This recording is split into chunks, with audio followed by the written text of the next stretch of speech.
Yeah, so campaign's been going great. Mhm. It's my first time ever running, so I don't have anything to compare it to, but it's it's been very intense. Absolutely. Any, I'm sure, added difficulty here with, all these procedures and everything like that. But I also know you're kind of a digital guy. You have your own YouTube show, active on Twitter and social media. So do you feel like that helps you throughout your campaign and interact with, your constituents or hopeful constituents? Yeah, I mean, it definitely does. I'm not a big social media person, to be honest. I, when Facebook first came, I just turned 40. So Okay. when Facebook first came out, however many years ago, I was a young guy at the time. I was on it a little bit, but I was never into social media. Um, and then once I had a run, I had to restart my Facebook Right. page, get back on there. I was into YouTube. Yeah, I do run a YouTube show Hmm. uh, for cryptocurrency for Monero. So that I Hmm. was into, and I'm on Reddit a lot, but not like traditional social media so much. Gotcha. Twitter, yeah, Twitter with the Monero show as well. I had a, I use that actively, but yeah, it definitely helps. But I think I really am kind of a face-to-face person. That's Hmm. why I don't really love Facebook so much.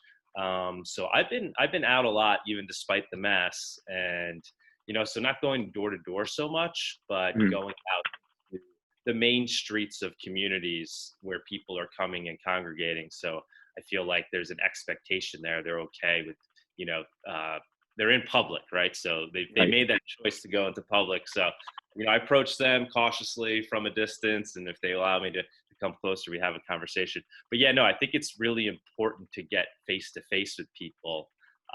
There's a lot that happens there in those moments where you can, judge people and get to know them and figure out, who the person is behind the picture on social media. So, certainly, yeah, it's certainly good that I'm a young guy and I know, I know my way around YouTube and Twitter, but I really do enjoy more being out on the streets and with people.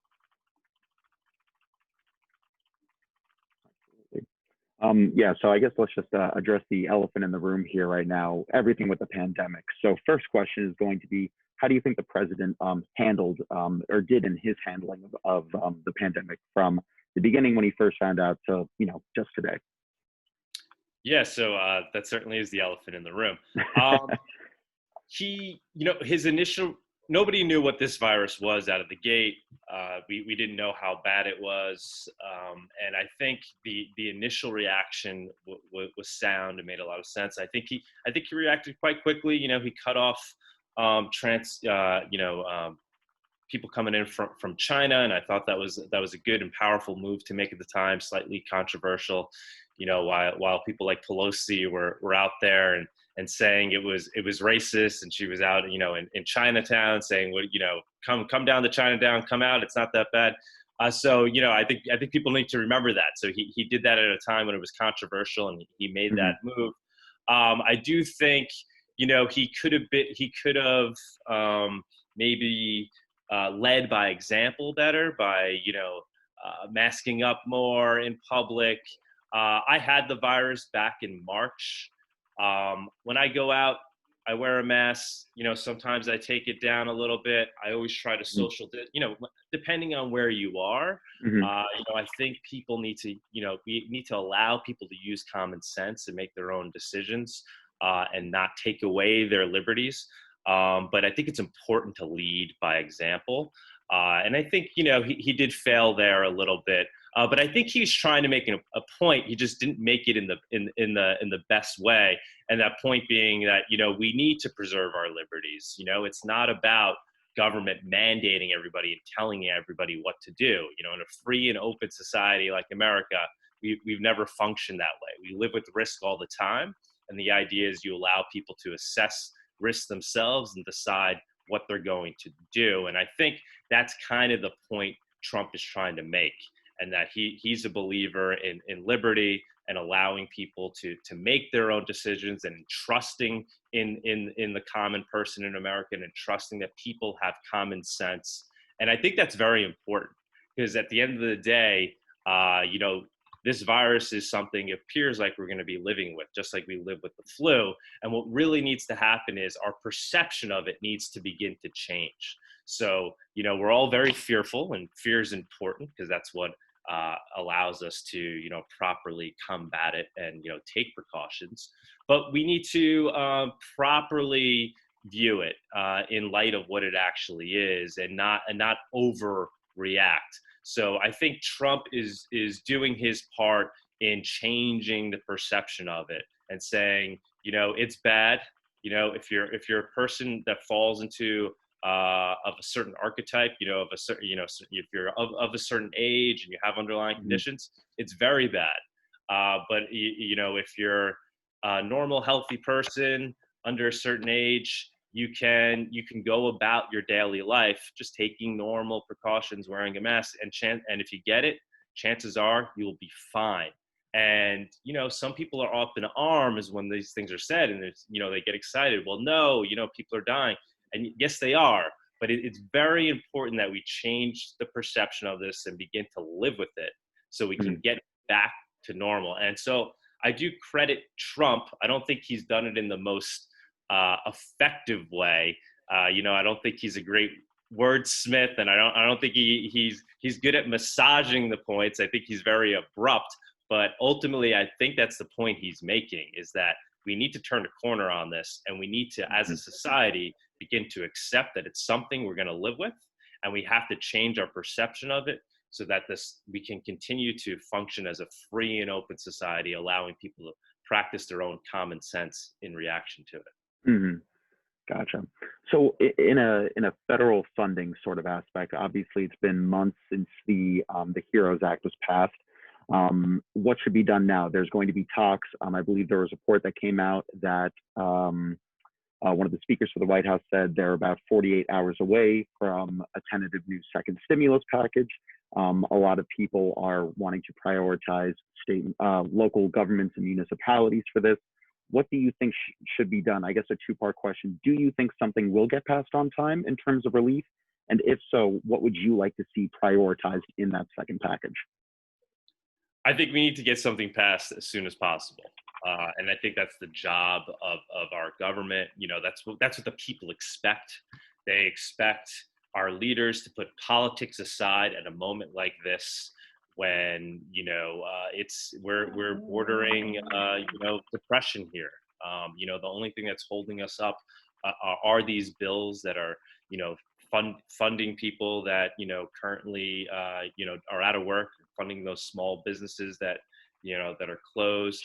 It's essential that the government steps in and gets something passed to prevent things from getting much worse. And speed is of the essence. So I would if I was in Congress, I would work at trying to get that message across, to unify my peers, to get something passed, asking everybody to put politics aside. Both sides need to negotiate, give up their whatever pork they're trying to put in there, and really focus on the issues at hand. And yeah, so I think the most important things is making sure we're getting money into the hands of people that need it right now. So people that are most affected by this, that currently don't have jobs. A lot of the service industry, small business, and the people that are working there, to keep them propped up, getting them the PPE that they need, so that we can get back, continue to stay kind of normal, stay open. I think that's essential. Yeah, local municipalities and governments. That's going to start to hit home very soon.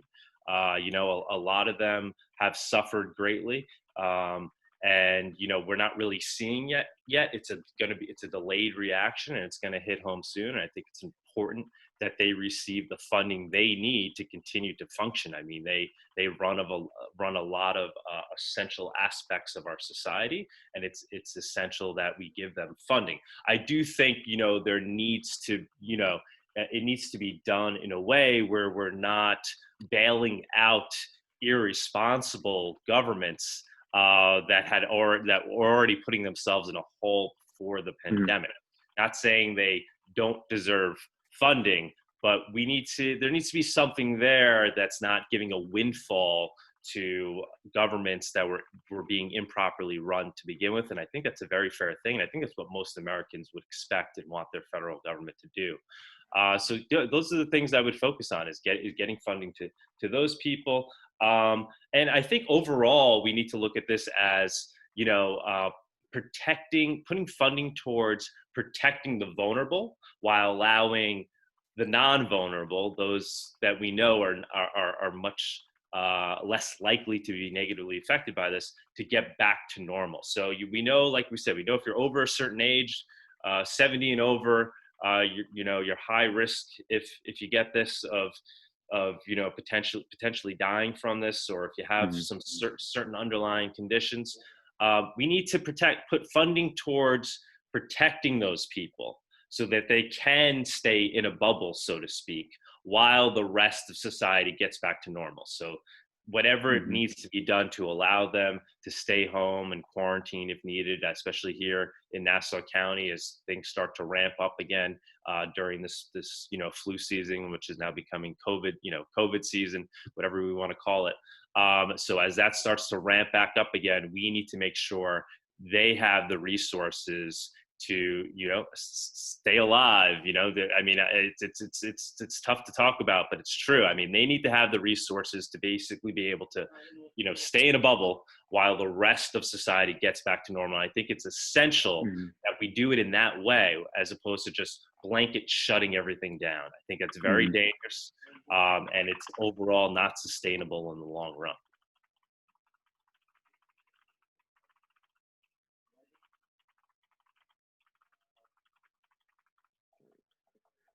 So what do you believe are some of the other pressing issues, coronavirus aside, even though it seems like everything's kind of trickling down from that right now, everything's sort of affected by it.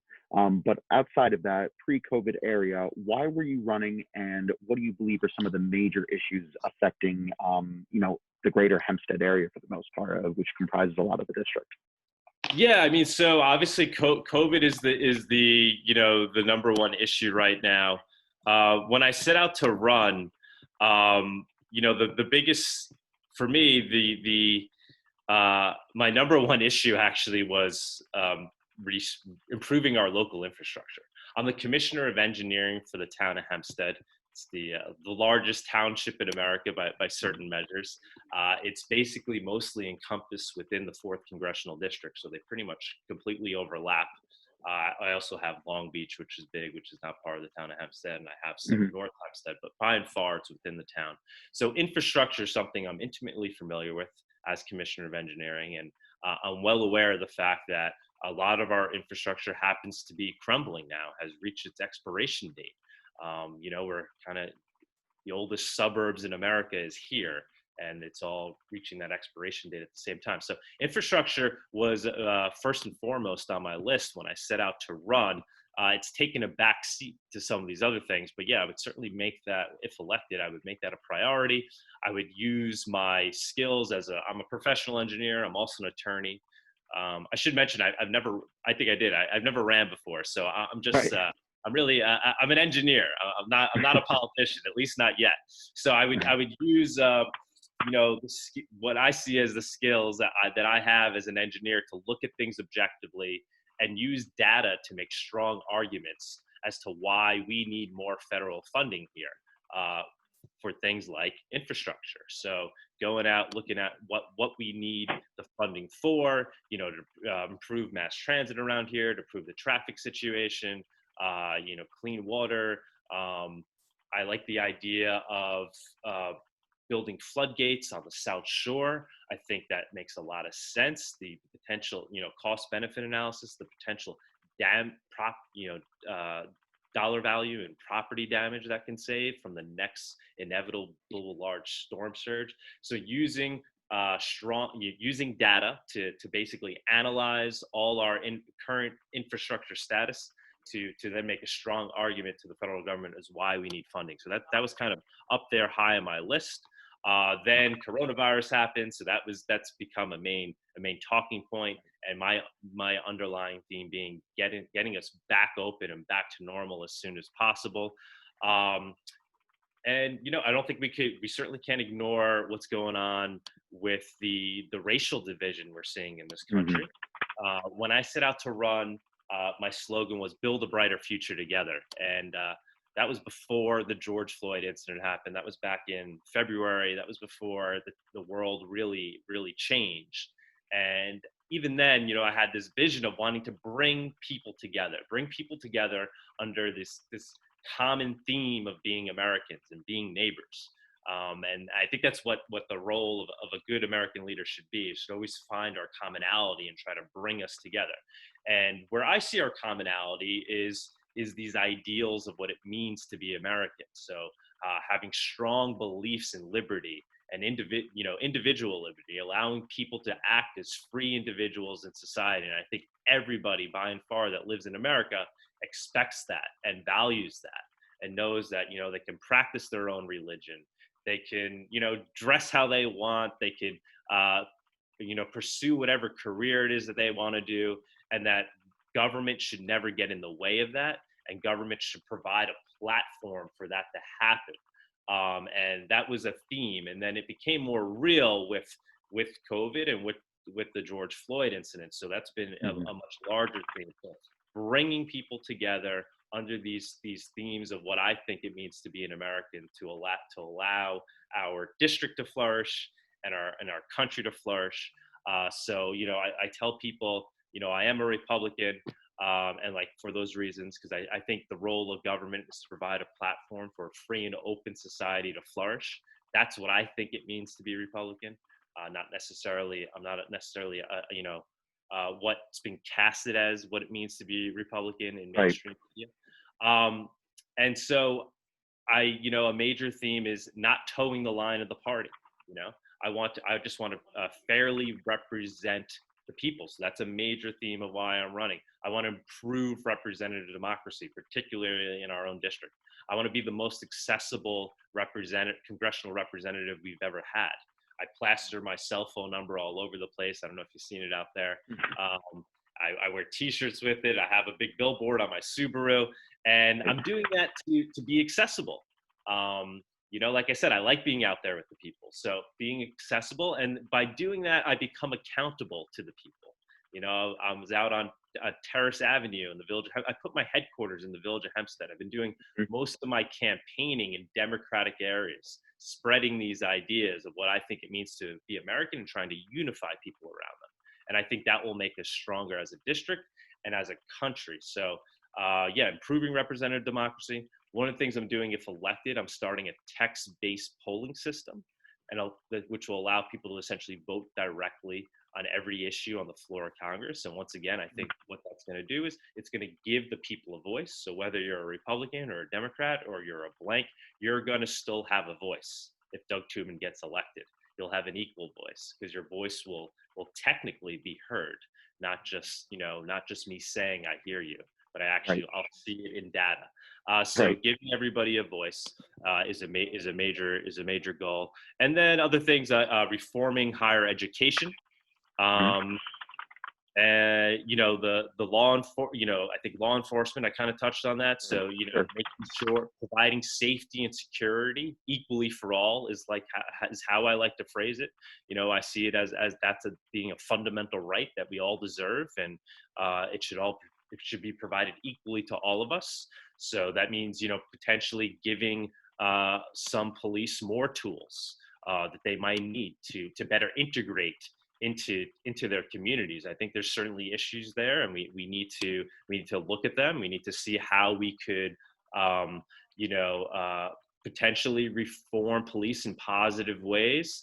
The talk of defunding police is very dangerous, and I'm adamantly against any talking of that whatsoever. I think if anything, we may need more funding in certain ways so that they can better do their jobs and they can better integrate into their communities. But I do think we also need to make it known that bad apples will be and must be held accountable if they ever commit any crime, if any police officers commit any crime. So Hmm.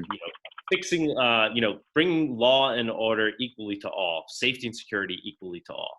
Those are some of my main points, I would say, some of the biggest ones. And yeah, Sure. reforming higher education is certainly a big one as well. Sure. Yeah, it's certainly tough to narrow it down now that, COVID has basically trickled down everything else. So I know certainly tough. it's now controlling everything. So Yeah, exactly. So it all circles the bandwagon back to that. But on a few topics, you went into a few that I was actually going to ask regarding, reforming the police, everything else like that. But one of the interesting ones that you mentioned, and I've asked this to all of the Republican candidates from either Assembly or Congress, whatever it may be, how do you feel the president has, or if he has, transformed the Republican Party over the past 4 years? Do you think it's the same? Do you think it's different? And what's your status on where it is now and where it could go? uh yeah, I'm that's one of the reasons why I'm running. So I've worked behind the scenes. I've been involved in the Nassau County Republican Party for a very long time, and I wanted to run. One of the reasons I wanted to run was to improve the brand of the local Republican Party. I think I think it's not being reflected in the best light. And I think that has a lot to do with, unfortunately, with Trump and how he's being perceived. I think we're certainly seeing a lot of division in this country, and I would have liked to seen him unite us instead of seeing further division. Now, I don't think Trump can be blamed for all the division we're seeing, but I don't think he's done enough as the leader to bring us all together. So I'm concerned with that, and I think people are associating that with republicanism. Mm. They're saying, at least the Democrats are saying, Republicans, they don't care about people, they don't believe in science, and those are the two major ones, and those are big. And so I want to change that perception. I Mm. certainly believe in science. I'm an engineer, science student at heart. I believe in global warming. I think there's hard evidence there. I believe we need to do things to combat it. I don't like this, that Republicans don't believe in global warming. The Republicans don't believe in data and science. I think that needs to change. Mm. And yeah, like I said, the division, so that Republicans only care about business. Republicans have strong and Democrats too. But one of what Republicans talk about is lots of things like strong family values and making sure we have strong, families and communities, and that's the root of communities. And I think those are very important universal values. But for some reason, Republicans have been casted as not caring about people, not caring about communities, not caring about social issues.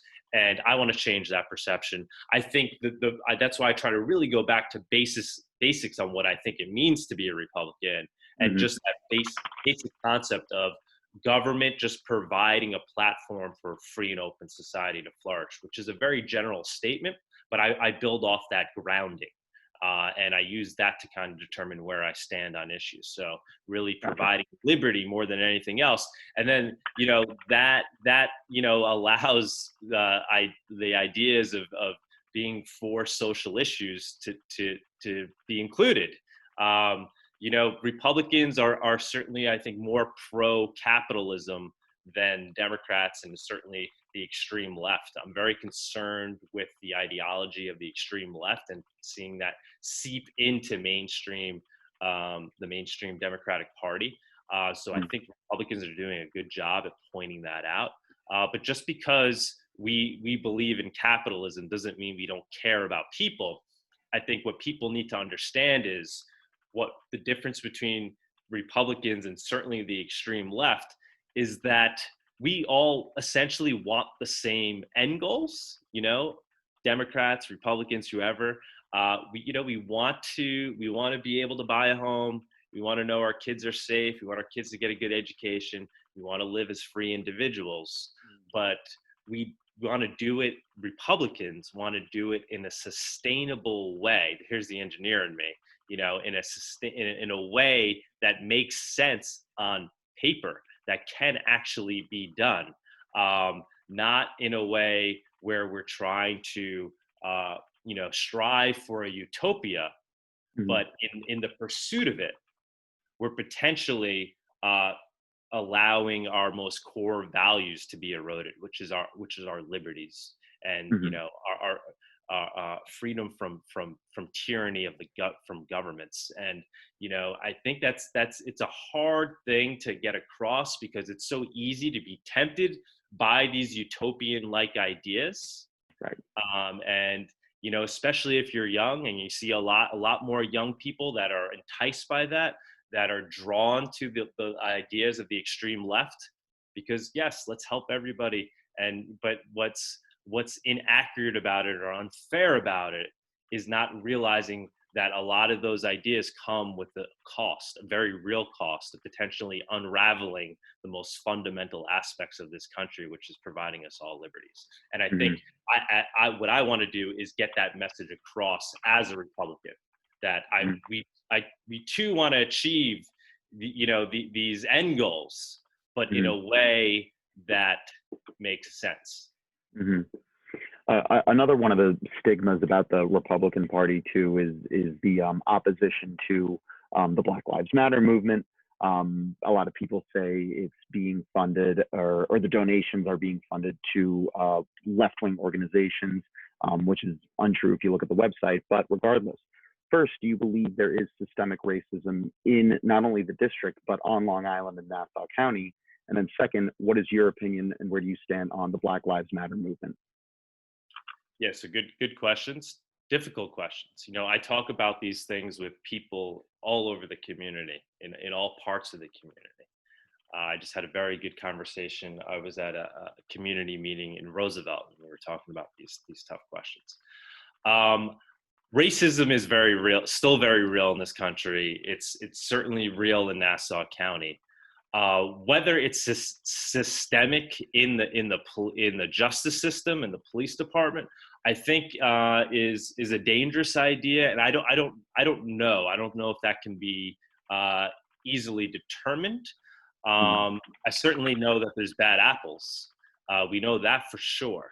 That there are people in the justice system and the police that aren't acting appropriately, that have crossed the line, that aren't there to serve and protect.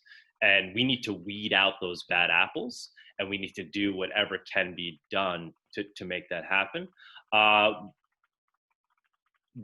I think it's dangerous to say it's the system itself is systemically racist, because then everybody in the system is basically being coined a racist.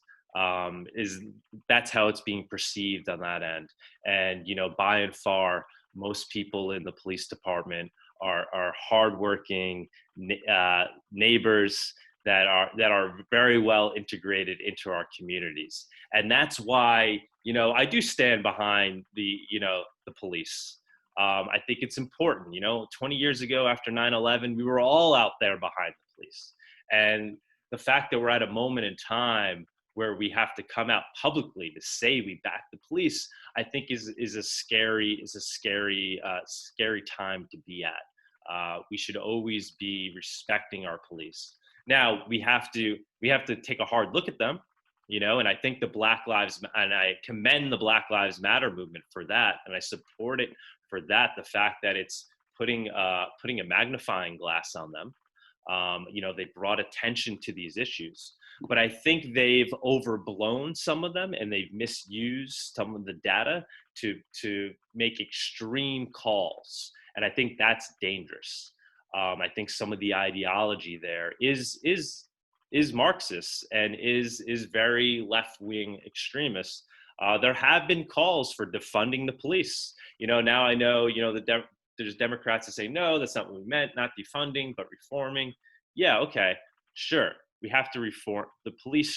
We should always be looking at how to better improve the police.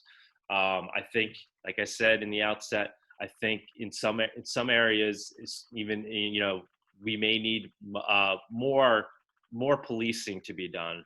Um, you know, uh, like I said, my headquarters in the village of Hempstead. There's a lot of crime on the streets in the village of Hempstead. Uh, by and far, most of it's due to drugs and gangs.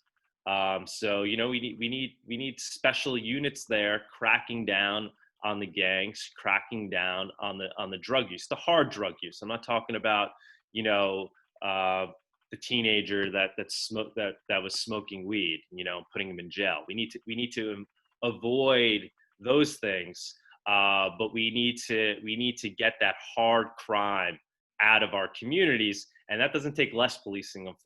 Unfortunately, that takes more. But what we can do is get the police better integrated into the communities, so that, you know, the people in the community aren't fearful of the police, and the police aren't fearful of the community. At the end of the day, it should be neighbors policing neighbors.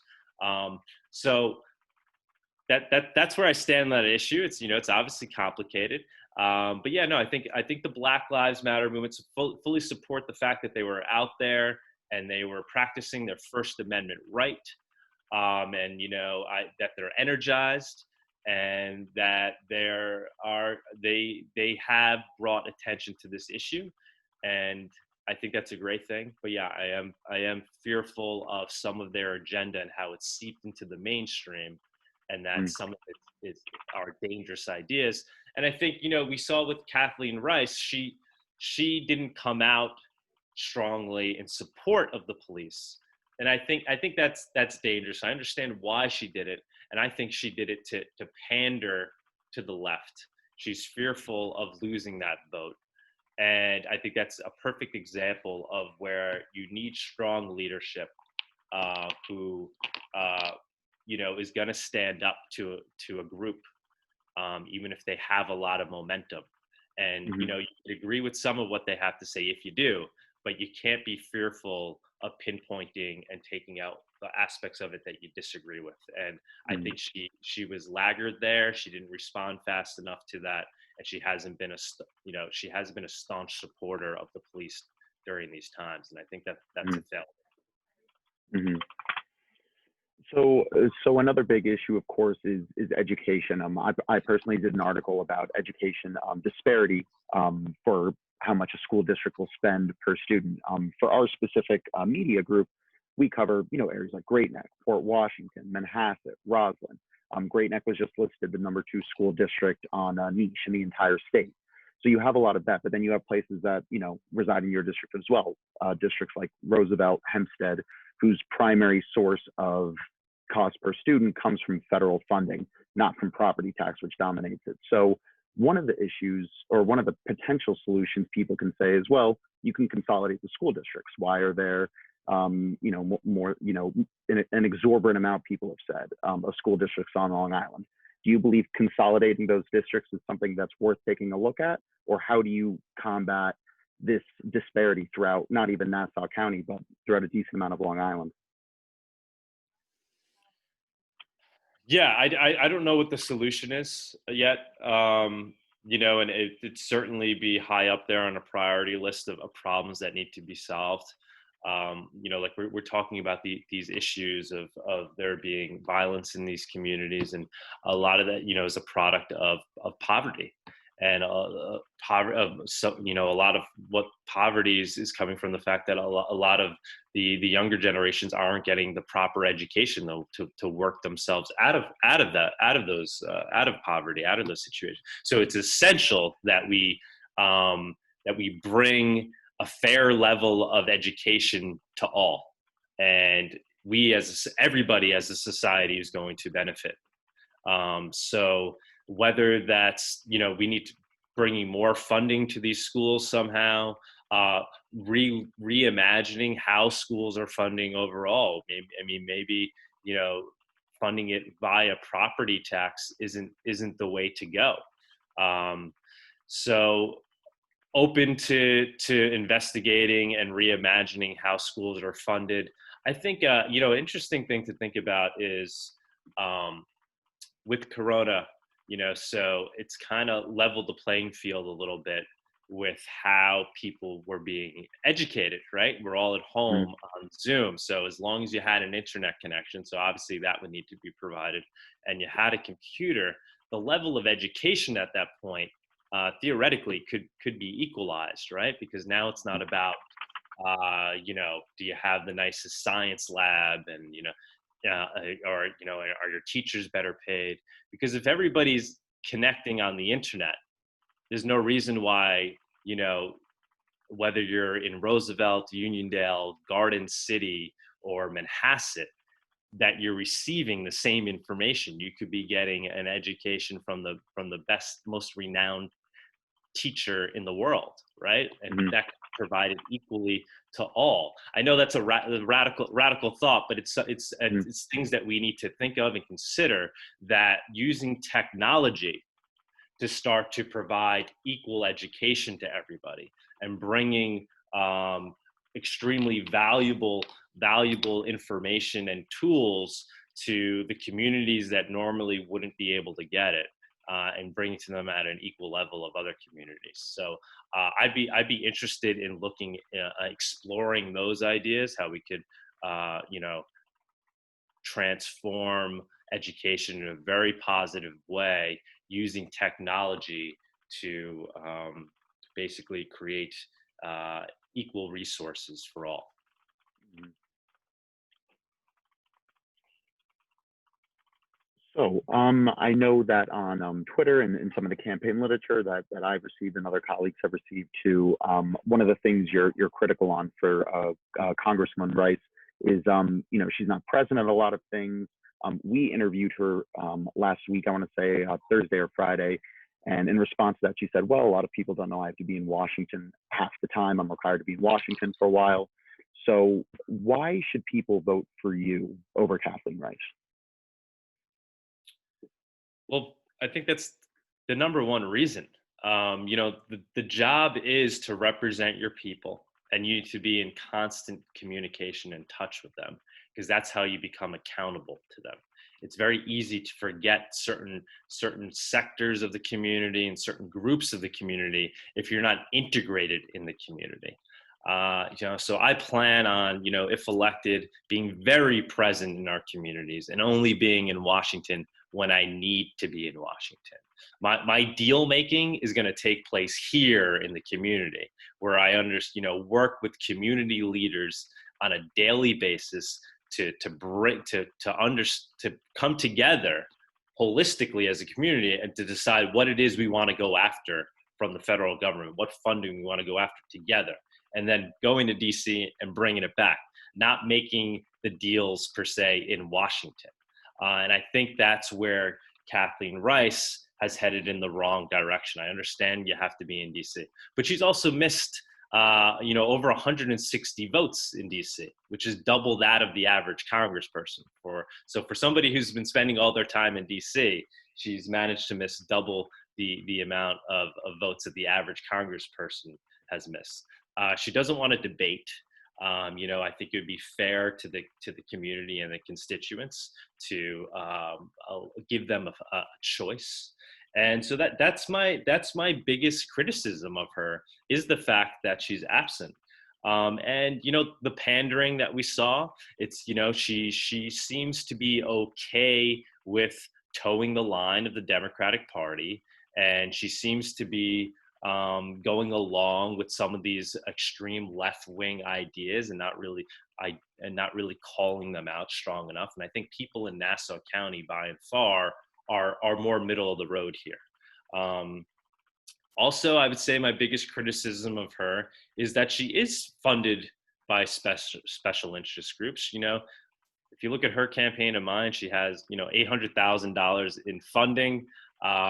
And you got to look at, where she's getting this funding from. A lot of it is coming from special interest groups.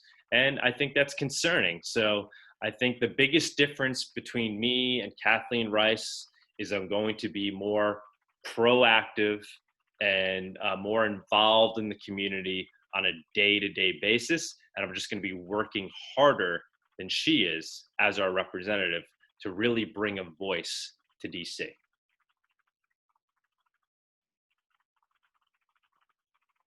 Wonderful. Those were all the questions I had. So I really just wanted to thank you for taking the time to speak. I know I'm sure you're, crazy hectic with, YouTube shows and your full-time job and running. So I certainly appreciate you taking the time to speak. Thank you, man. I appreciate it. Yeah, no Well, problem. Go ahead. go ahead. I was going to say, I was what will this potentially turn into here?